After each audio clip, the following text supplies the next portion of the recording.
Yeah, good evening, everybody. Thank you for joining us tonight. The session will be recorded and will be visible on our website. So whenever you want, you can have a look on this case discussions.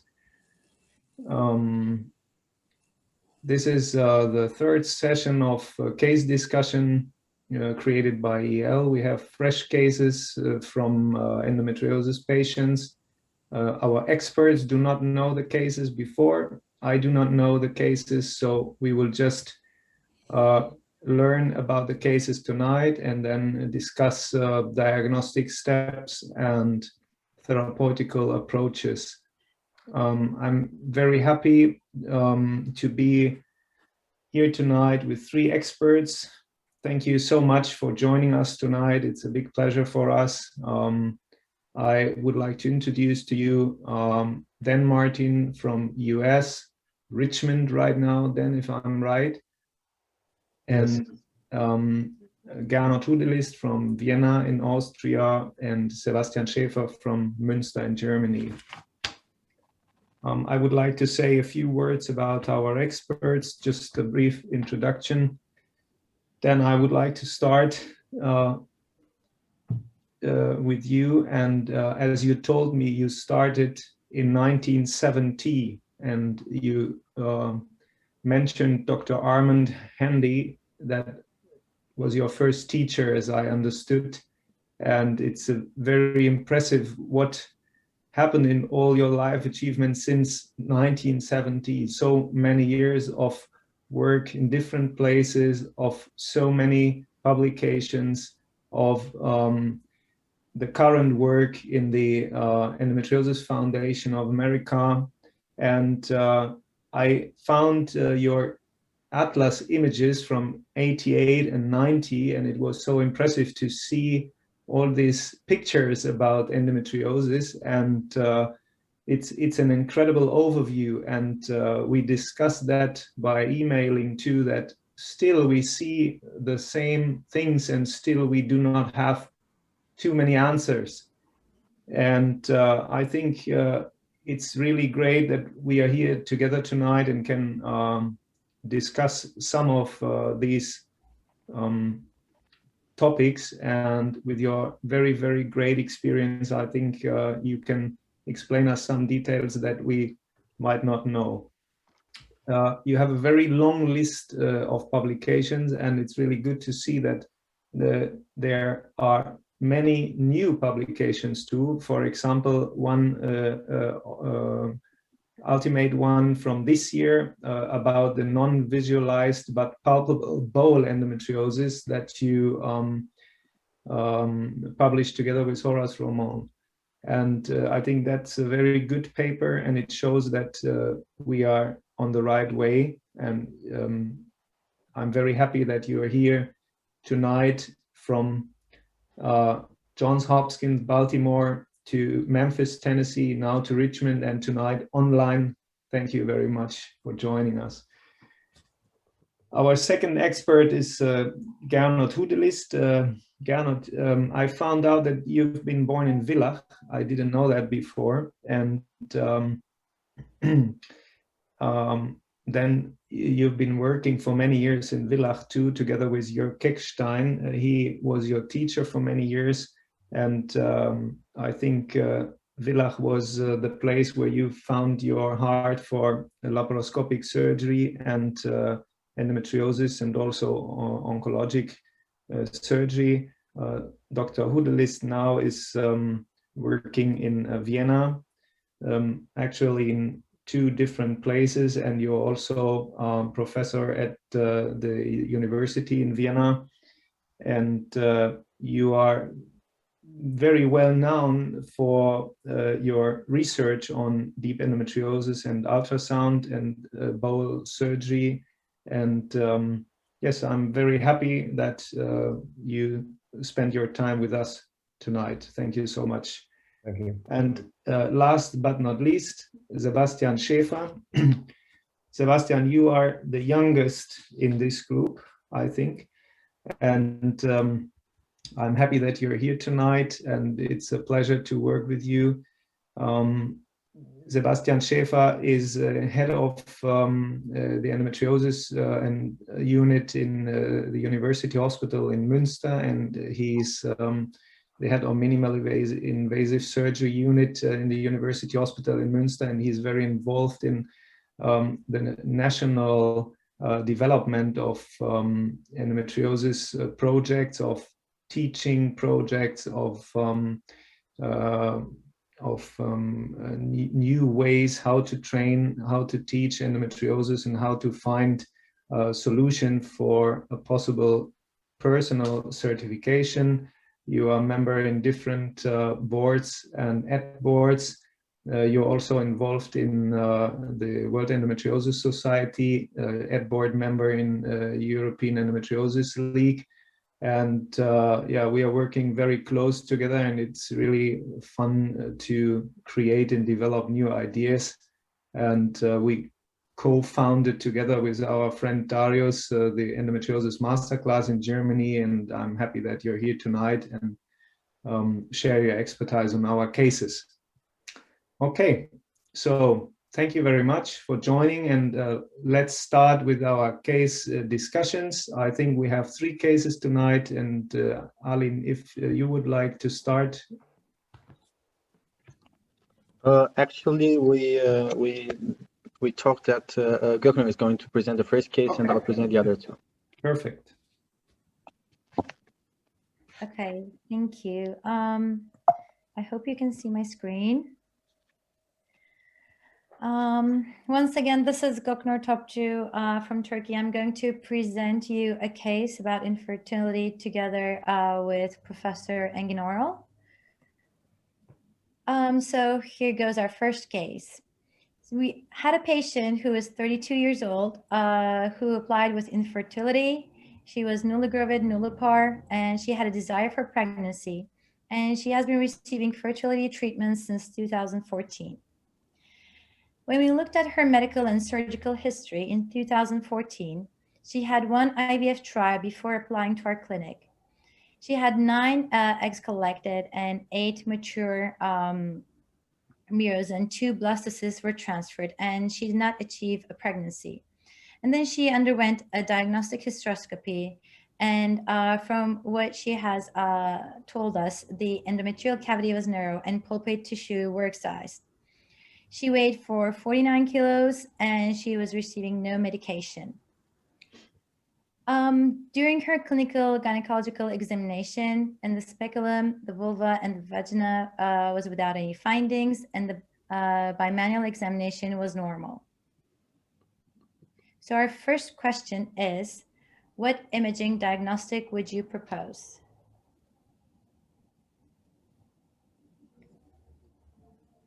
Well, not only because I talked on this yesterday in another meeting, but because I really think this is in order now that she should have an ultrasound.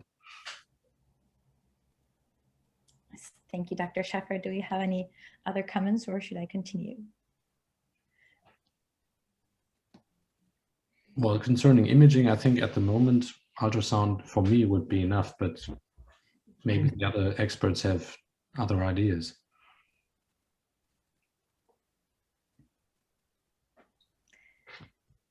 Just like you said, Dr. Schaeffer, we continued with ultrasound examination first. And we realized that our patient has an endometrioma in the right ovary, and she had 3 intramural myomas, and her uterus was enlarged with adenomyosis, which you can see here in the ultrasound images. So the patient came to our clinic in 2015. The information, the background information I gave you was a year before she applied in 2014, and this is her images from 2015. Here we can see more images about her endometrioma and myomas. She underwent 1 IVF cycle before she first, yeah, okay. Mm-hmm. Yes, Dr. Krentel. She received 1 IVF cycle, and she was receiving infertility treatment in other clinics before she applied to us. Okay. So after the ultrasound, would you ask for any additional diagnostic examinations? Well, maybe I would at least have a question. Maybe I missed it, but did she have surgery before because of endometriosis, or surgery at all?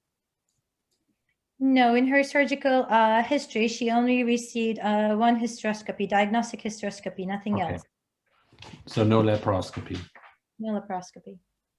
Okay. I mean, at this point, we usually discuss if it's necessary to have an MRI or not.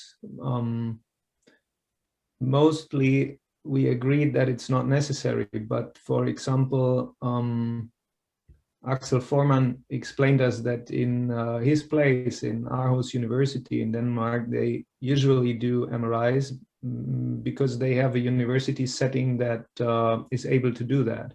So of course that's interesting, but the question is it also necessary? Gernot Hudelist, what would you think about it? Well, I agree with Sebastian that the question is what is the final aim? Is it the treatment of her symptoms? Does she have any symptoms, or is her fertility problem the primary task? I presume that the primary task is her infertility problem, and based on the fact that a multitude of systematic reviews and meta-analysis demonstrate equal accuracy for MRI and TVS in experienced hands, I would not see the necessity to add any additional imaging techniques in case she has the possibility to undergo expert transvaginal sonography. I absolutely agree. Can I have comment, Harold? Yes, of course. Actually, there was a slide yesterday from the Sebastian. It was a good slide about the MRI. When we need the MRI for the endo and adenomyosis, 3 things, it was so good. If the problem is multifocal, if the problem is extragenital, or for the diagnosis of adenomyosis. I agree with this one. It is so good slide. And some people or some countries are very trained about MRI, and some of them for the ultrasonography. I believe Horace Roman, they're using just the MRI, not the sonography. And Katerina J just using the sonography, not the MRI. In our country, in Turkey, we are using both of them, but mostly sonography. I could say whole Turkey, 80%, something like that, they use the sonography, maybe 20% MRI. The problem, MRI radiologists, they don't know so good knowledge about the diagnosis of endo and deep endo and the adenomyosis. That's the problem in our country, and most of the countries in the Europe, they have the same problem. That's why I believe sonography must be first choice for this kind of cases. Thank you, Engin. What would you say that there's a need for special transvaginal ultrasound training on that? Definitely. I am being dealing with these patients last 20 years. Still, sometimes I have some mistakes. Still, that's why we need the good training for the transvaginal. Sometimes, especially for the if she has virgin in our country, some of the patients virgin. Maybe in your country it's not the big problem, but in our country sometimes it's problem. Or extragenital cases. Transabdominal approach is important. That's why now in our Turkish Endo Society, we are doing some kind of training for our endo young group. And Göknur and Ezgi, they have this knowledge maybe last 2 years. Am I right, Göknur? Yes. Yes. They are just learning. It's important. They are just learning. As you know, it's not so easy to be like Hudelist, Sebastian Schaeffer, to sonographist plus surgeon. I have another question on that case. Did the patient know before she came to your place that she's got endometriosis, fibroids, and adenomyosis? That's a good question. In that time, I mean the year 2055 and 15, sorry, and she knows she has the myoma, not the endo, not the adenomyosis. In our first sonography, I told them, you have the myoma, yes, but you have the endometriosis, and maybe you have the adenomyosis. Mm-hmm. Then could you share your opinion on the discussion MRI or TVS? No, just transvaginal sonography, that's it. No, I mean, I would like to ask Dan Martin for his opinion on that. Sorry.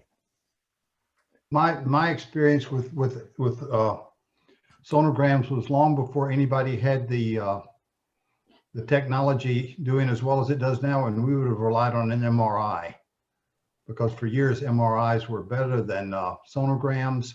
And if you do not have access to someone who's an expert with a sonogram, you may get more reliable results from a radiologist reading an MRI than someone who's inexperienced reading a sonogram.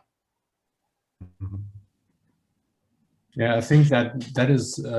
I think the most important point about this discussion is that it always depends on the setting, and I think all of us said that now.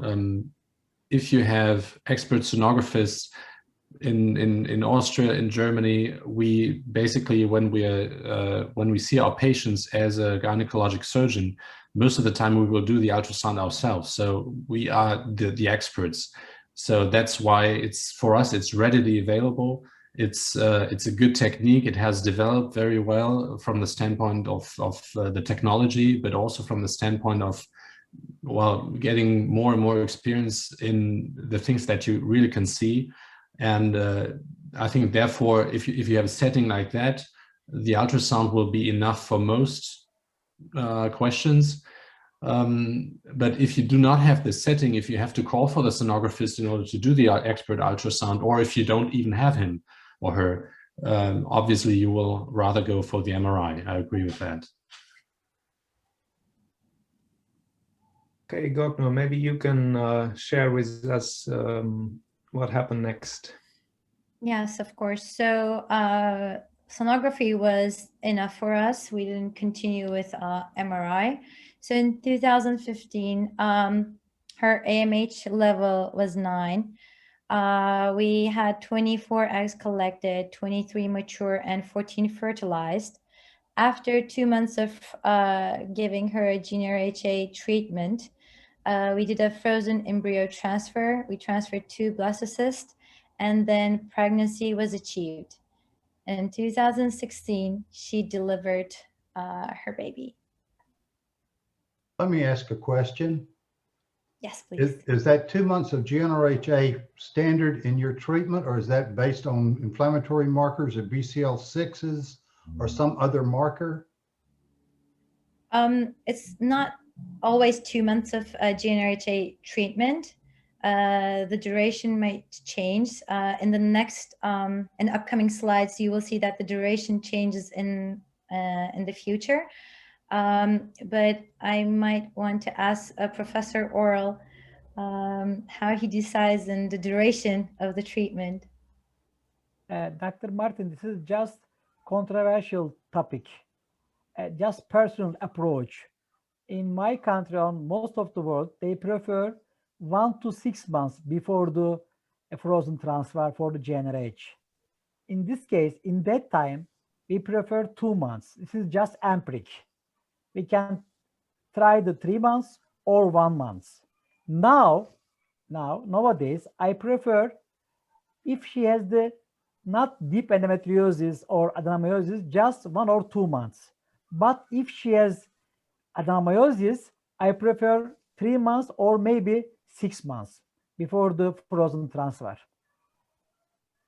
There is no marker for this.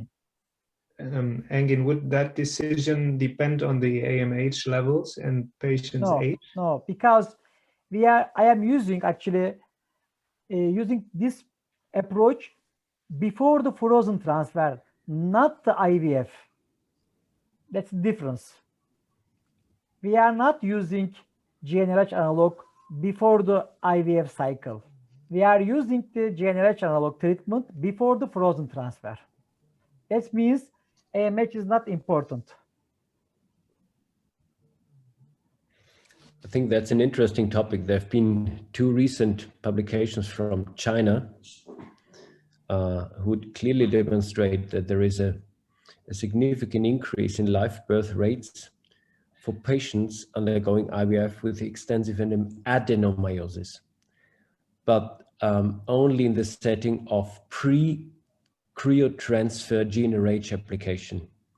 So also IVF clinics in our country and the ones I'm collaborating with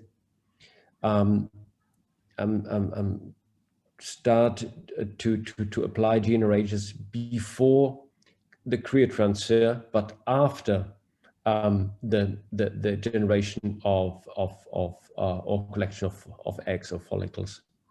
And I think this is something that may have a very positive impact. But the data are sparse, but the data so far are sparse, but quite good and interesting. In 15 years ago, there was a meta-analysis about the GnRH treatment before IVF cycle, Dr. Hassan Sallam and the friends. And in that time, the approach was before the fresh IVF cycle, use the GnRH analog. But now the approach has changed.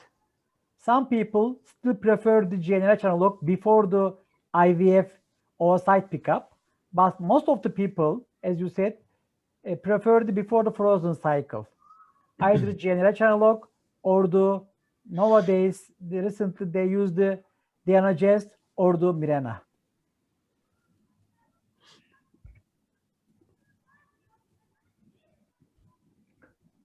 May I ask a question? Yes, of course.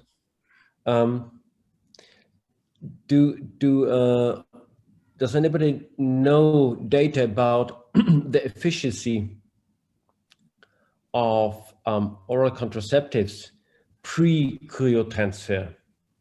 I'm not talking about the application of GnRH analogs or COCPs prior to the collection of eggs and IVF. I'm talking about the patient with adenomyosis who does have cryopreserved blastocysts and will undergo a cryotransfer and will have a pre-treatment with GnRH analogs or whatsoever.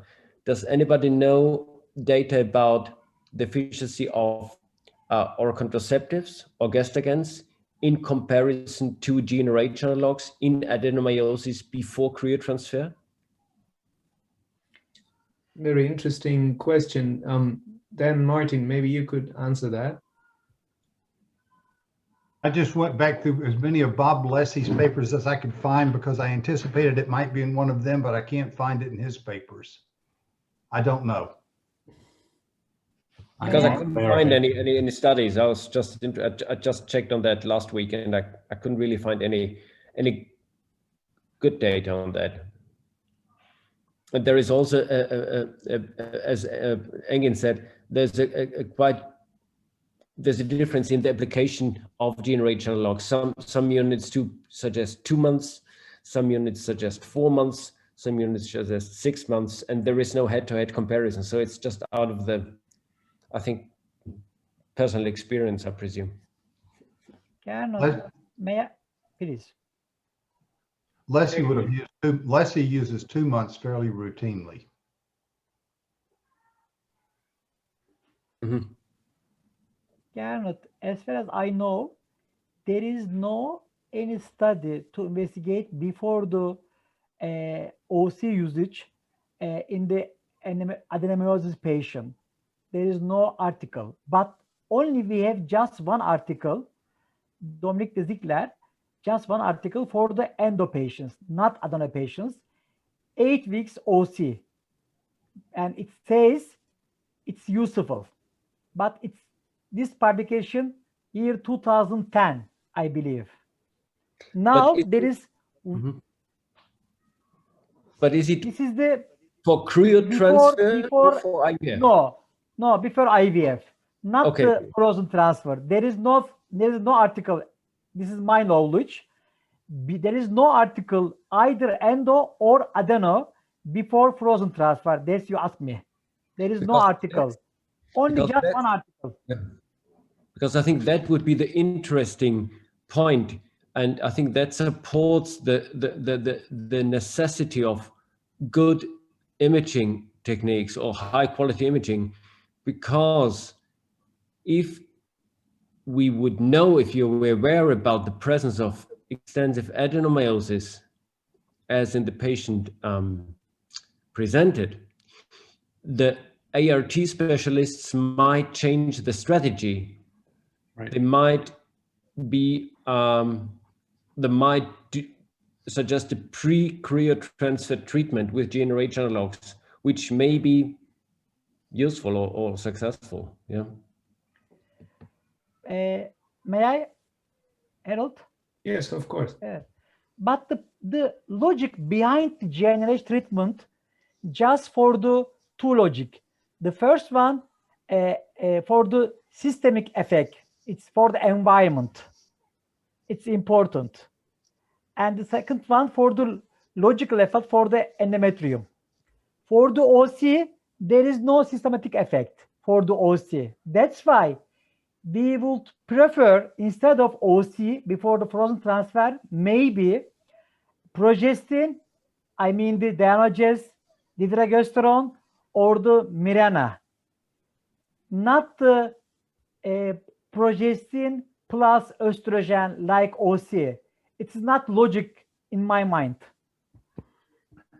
But Gernot, your point is very good, but it brings us back to the beginning, because it's absolutely necessary that the IVF centers or gynecologists do notice that there is an adenomyotic uterus, because that changes everything, and that changes the decision making. So the most important point is a proper diagnosis by ultrasound. And from my experience, I can say that we see a lot of patients with pre-treatments, but in many cases, it's not clear that they are adenomyosis patients. So they just receive the same treatments without any difference to patients without adenomyosis. So I think this is an important point too. What do you think? To me? Yes, Engin. Yes, they're very, very important to diagnose adenomyosis, because if she has the adenomyosis feature, I mean the 1 or 2 or 3 feature, sonographic feature, that means her IVF chance is decreased. That's very, very important. As you said, the problem, diagnosis of adenomyosis, it is focal or diffuse, we don't know. And there is no clear-cut indication how can we manage the adenomyosis patients before IVF. That's real obstacle. Gernot, one question to you. Do you see any of surgery in such cases? I mean, nowadays was very successful, and but it also could happen that the transfer is not so successful. What would be the next step? Maybe Engin, Dan, and Gernot, you all of you could answer that question. Is there a place for surgery in such cases? Harold, actually the stories continue. For your question, okay. Maybe we can discuss after that. Let's go ahead. We're going to come back to your question, Dr. Krentel. Okay, perfect. So after achieving pregnancy, our patient is coming back to us in 2018 with a desire of a second child. from her frozen embryos, we did another embryo transfer, and she did not get pregnant. And in 2019, she had another frozen embryo transfer, and pregnancy was not achieved. So now, which are the differential? What are the differential diagnoses, and would you prefer any other diagnostic materials? Well, obviously, now I you can think ask we the will, question. yeah, I think we would need to basically again see the ultrasound findings from the current situation, because it might have changed a lot, maybe. Yeah, and also maybe hear something about the AMH level and or AFC. Was she given GnRH agonist on these last two attempts? Excuse me? Was she given GnRH agonist on the last two attempts? No, she wasn't. Yes. Was Why? Professor? He's asking, before the frozen transfer, did she receive the GnRH analog, right? Dan? Yes. Yes. That's the question, yes. Yes. We gave the GnRH analog 2 months before for each frozen transfer, but we didn't get the success. But she was given GnRH in the second and third transfer too. Okay. Okay, but yeah, maybe age is a factor, because I mean, the question is, did she after the first pregnancy, in the 2 years between the first delivery and the second attempt, did she receive any treatment, or did the adenomyosis develop? Actually, we didn't see that patient in that area, in the interval. She just came again 4 years later for the second child. Okay, let's see what happened in meanwhile. Yeah. Yeah, so this is her ultrasound examination now. And here you can also see multiple myomas and adenomyosis. And we had a question of myoma compressing to the endometrial cavity from our sonographic examination.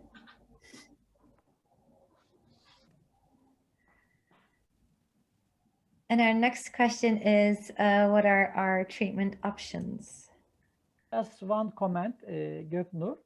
In this time, for the sonography, we observed more adenomyosis this time, 4 years later, more myomas, and some of them myomas submucous. There is a problem with the endometrial cavity in this time. Okay. What was the patient's age? Could you tell me this again, please? Now she's 37. 37. Okay, yeah.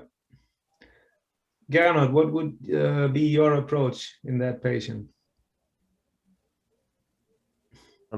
That comes that leads us back to your previous question. So let me summarize. We got a patient with recurrent implantation failure. She achieved 1 pregnancy, twin pregnancy. She's now 38. She does have extensive adenomyosis, and she does have submucous fibroids. Having excluded chronic endometritis, which may be an issue, and I would, in the meantime, suggest to do a PIPL biopsy to exclude chronic endometritis as a possible cause for implantation failure.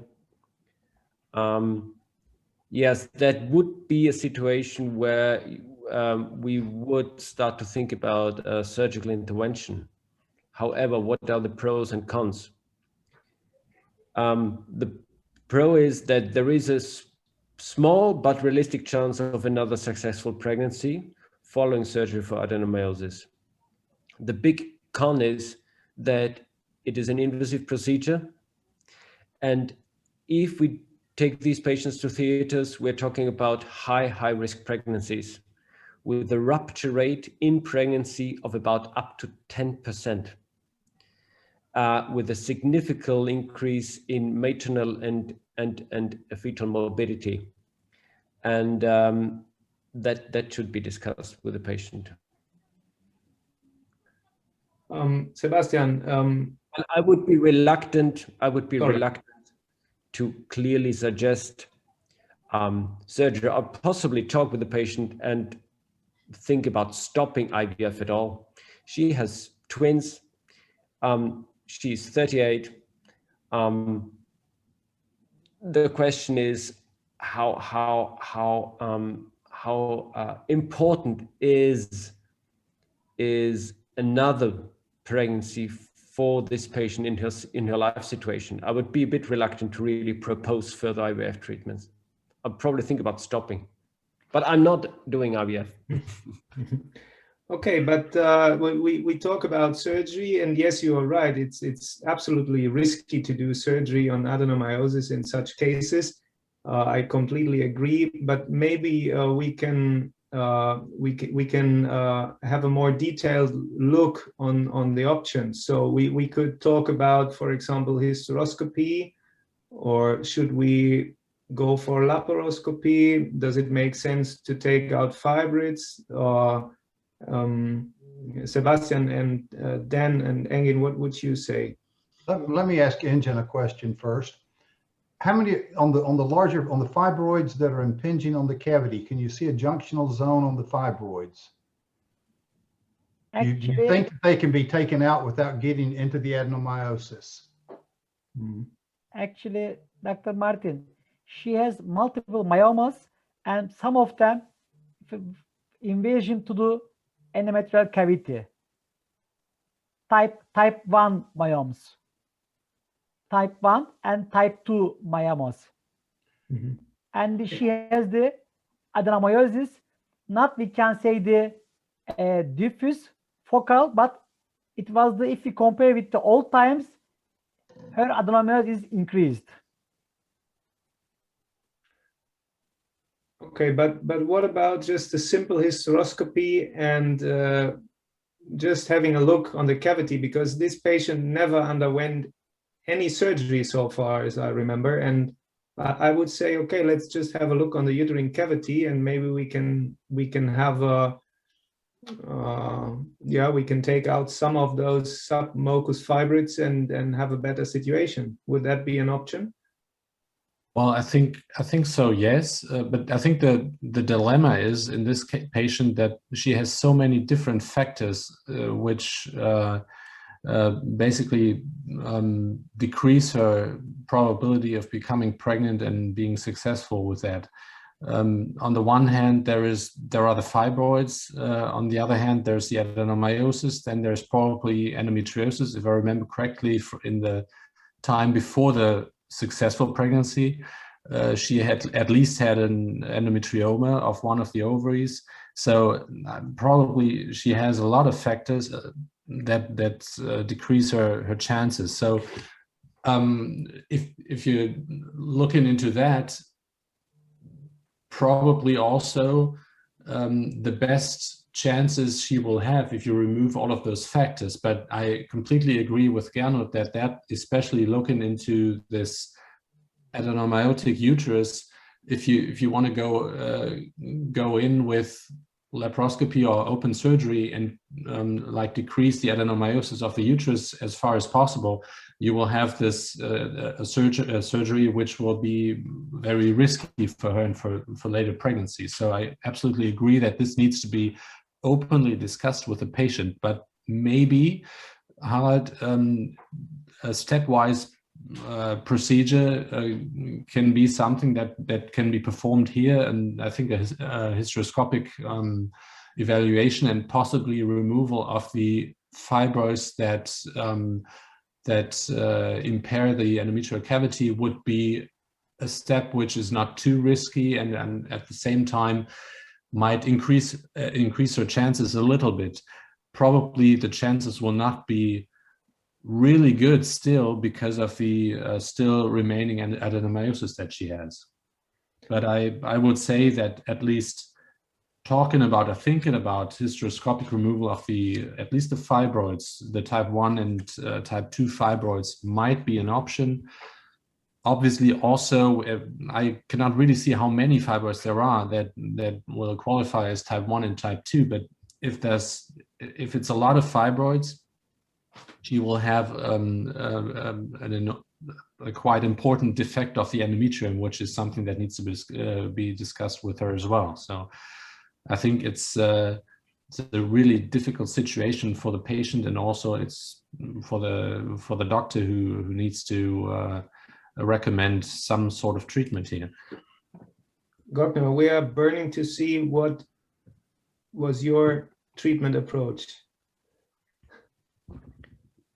Okay, so we continued with the IVF treatment after discussions with the patient. Her AMH was 3. We had 20 eggs collected, 13 mature, 12 fertilized, and we had 4, 5 to 6 days embryos, and we went to total embryo freezing, and then this was followed by operations. So we did hysteroscopy and laparoscopy. The uterus was retroverted, bilateral ovaries were normal. There were adhesions in the abdomen, 5 submucosal and intramural myomas were excised. And we also did polypectomy. And there was a 3 centimeter adenomyosis in the posterior, which was excised. There was no deep endometriosis. And afterwards, the pathology confirmed the adenomyosis and the submucosal myomas. So here, there are some videos from the hysteroscopy and laparoscopy. Dr. Krentel, can you see the video? Yes. Okay, perfect. It's interesting because it seems that in this patient, mostly the uterus was affected. Is that right? Yes. Yeah, that's very interesting to see. Some adhesions, but not the difficult peritoneal endometriosis, no deep endo. Yes. Very interesting. So that was the beginning, and this is the end of the hysteroscopy, where the cavity is cleaned out. And here there's a video of the laparoscopy. So here you can see there are multiple myomas, and there's a lot of adhesions in the cavity. This is the posterior.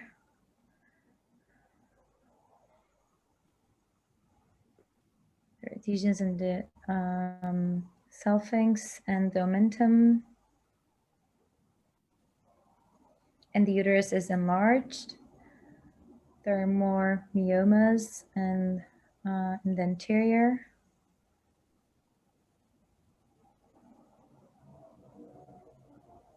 So this is the entrance to the laparoscopy. And this is after the surgery is done. You can see the myomas and the adenomyosis in the posterior was it was excised. The adhesions were opened.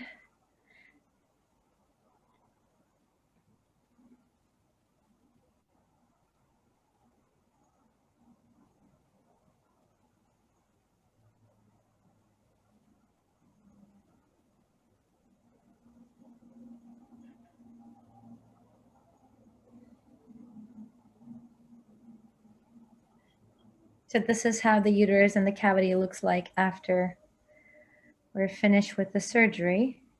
Did she have a cesarean section for her children? Yes, she did. In her first pregnancy that we did IVF. You can see the scarring tissue.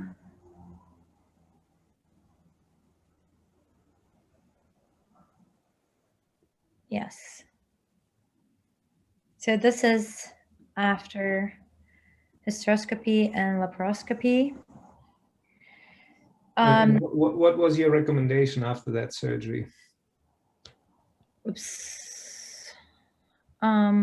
Excuse me for a second. Okay, now. I'm going to reopen, yeah. Yeah, no, yes, I already noticed the result. Yeah, so last year in July, she received 3 months of GnRH treatment.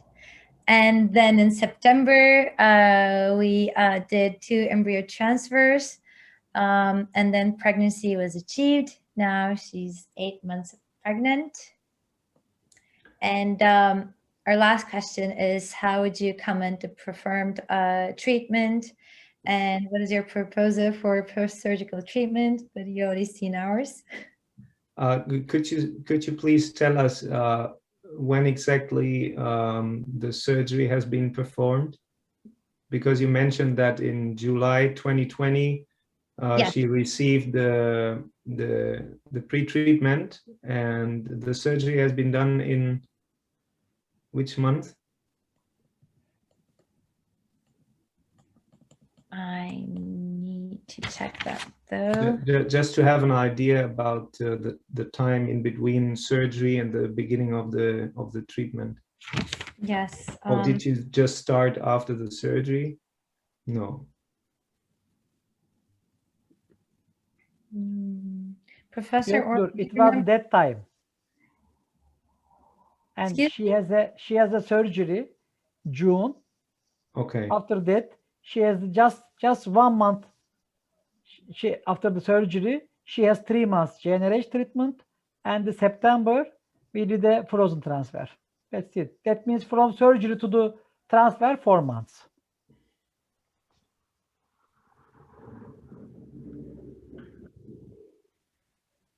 Okay, thank you so much for the presentation of this very interesting case. Thank you, Engin Oral, for your help in this case. Very, very good case. And yes, I would like to ask our experts to discuss the surgery, the treatment after surgery. And of course, we can say, yes, everything well done, because at the end, this patient is going to have 2 pregnancies with the family planning that she wanted. So you've been absolutely successful with your approach. Gernot, you mentioned some risk that might be combined to such surgeries, and this uterus now has been opened for a C-section, and the anterior wall has been opened, the posterior wall has been opened, and you also mentioned the risk for rupture. Engin and Gokno, what was your approach of following up this patient during her pregnancy? She is now 32 weeks old. I would prefer a cesarean section, 37 weeks old.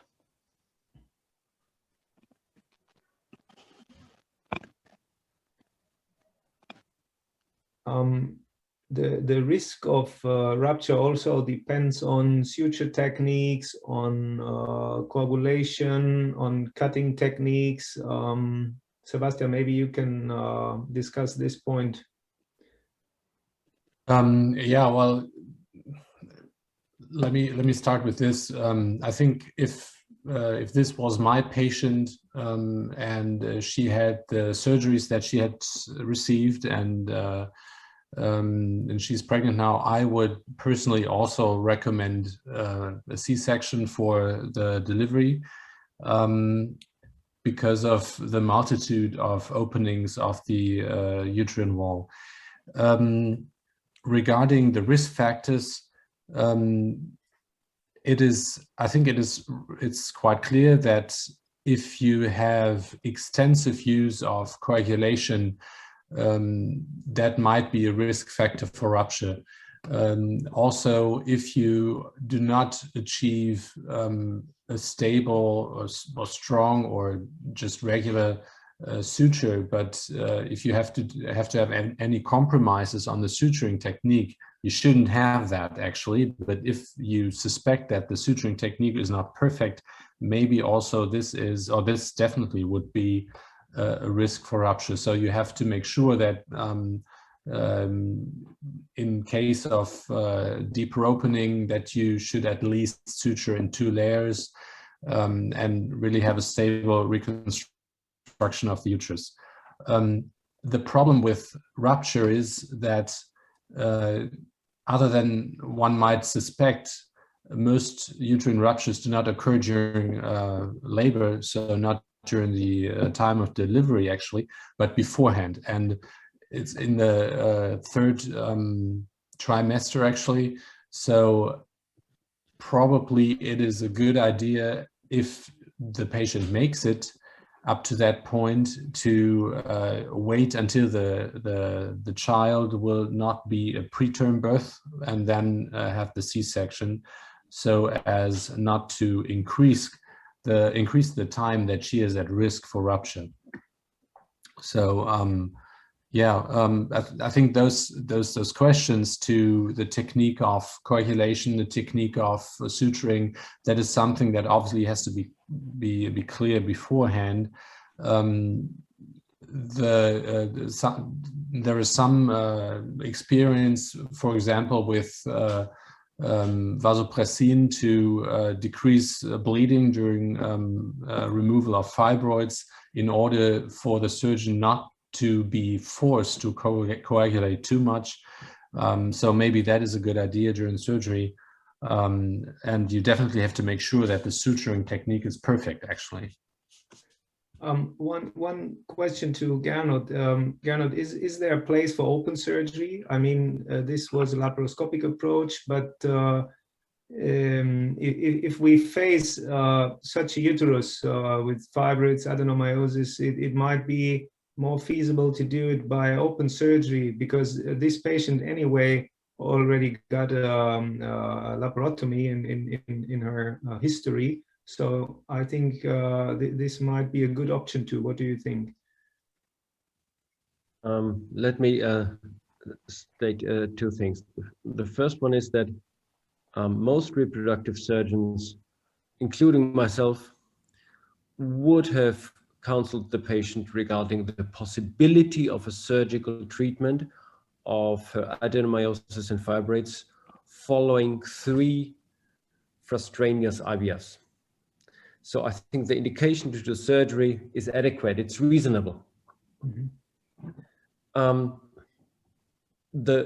The various techniques for adenomyosis surgery based on the type of adenomyosis. And the biggest amount of data we do have is from the description of Professor Osada, who actually performed the Osada technique. And he nicely reviewed the types and the outcomes of various variants of adenomyosis surgery. And there are 2 key messages. The first one is that we have to face the risk of rupture in pregnancy of about 10%. So these patients are high-risk patients. And from my own series, about 30 adenomyosis surgeries, I've experienced patients with 2 ruptures 30 weeks. So this is a significant risk. And I would probably admit these patients already 30 weeks, or recommend to stay nearby a center where she could deliver it as an emergency patient. The second one is that Osada looked at the risk factors for complications and ruptures. And there are 2 main factors. The first one is the use of electrocautery, and the second one is the use of laparoscopic surgery. So patients who underwent laparoscopic surgeries, obviously applying more electrocautery, had a significant increase in risk of ruptures compared to patients who underwent open surgery without the use of electrocautery. And this is why I would personally recommend, or always recommend, open surgery for patients who undergo surgical treatment for adenomyosis. Thank you, Gernot. Then I have a last question. Let me ask another quick question, just 1 second. Yes, okay, go ahead. You said 30 weeks, 30.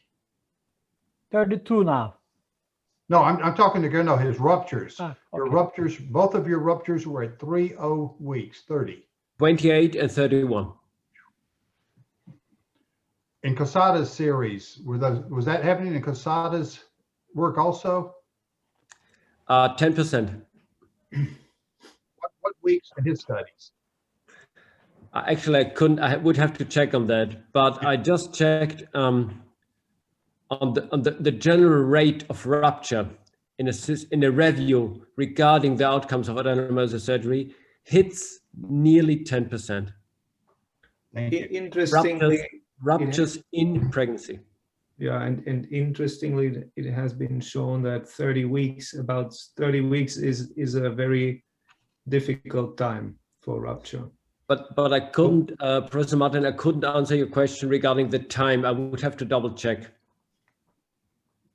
Thank you. From the data that I know, at least it is, I think, really clear that is that most of the ruptures will occur about 30 weeks up to regular time for delivery. So these patients will, a lot of those patients, or most patients that rupture, will not reach normal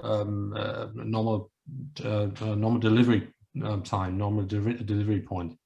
So I think it's absolutely necessary, again, you're completely right, to have a good plan for these patients starting, well, at least at 30 weeks.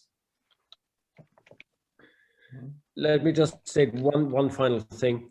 Interestingly, a significant number of these patients had placental invasion disorders and underwent postpartum hysterectomy, about 15 to 20%, based on the fact that of a morbid late uterine placenta, accreta or increta. Yeah, thank you so much for your comments. I have one last question to Dan Martin. Dan, from your experience, when does adenomyosis start? Age, I mean, in terms of age, because we discuss these cases, and as we have seen in this case, we discuss a patient of 37 years old, and we all know that adenomyosis might start very early. What do you think? When does it start? How can we detect it? And what would be a possibility to avoid such situations like in this patient?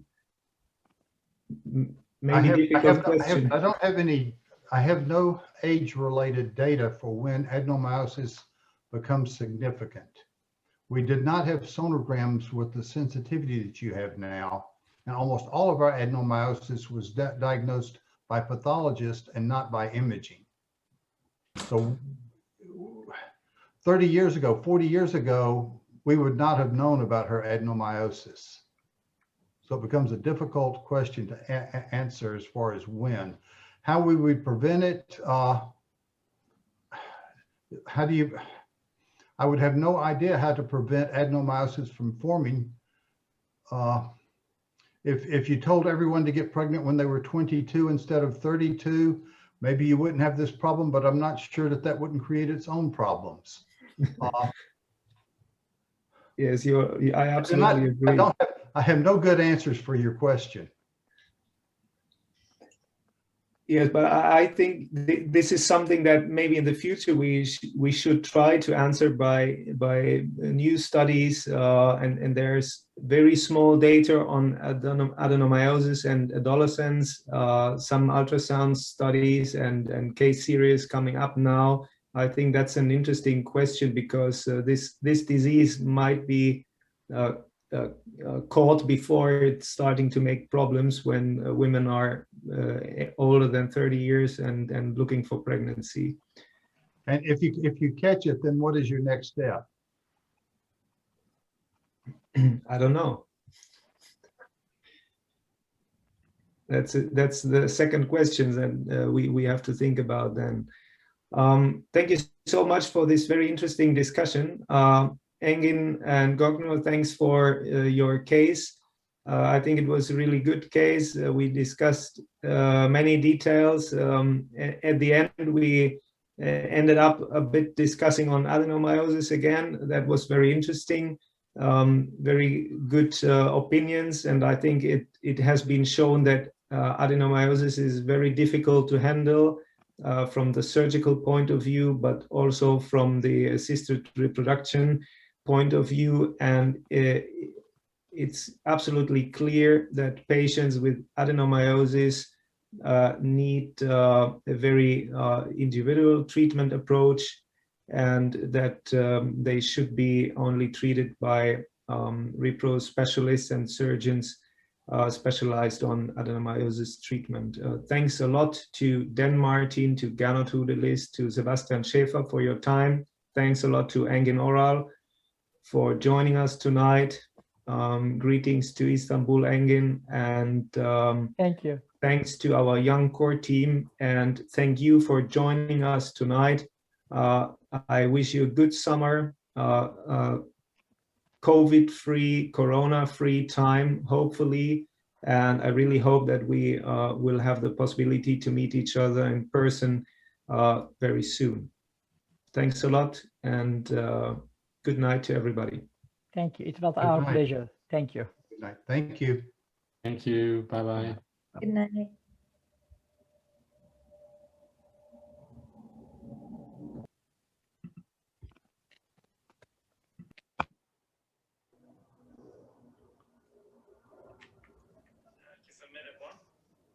Sevgili Hakan, sesin geliyordur umarım.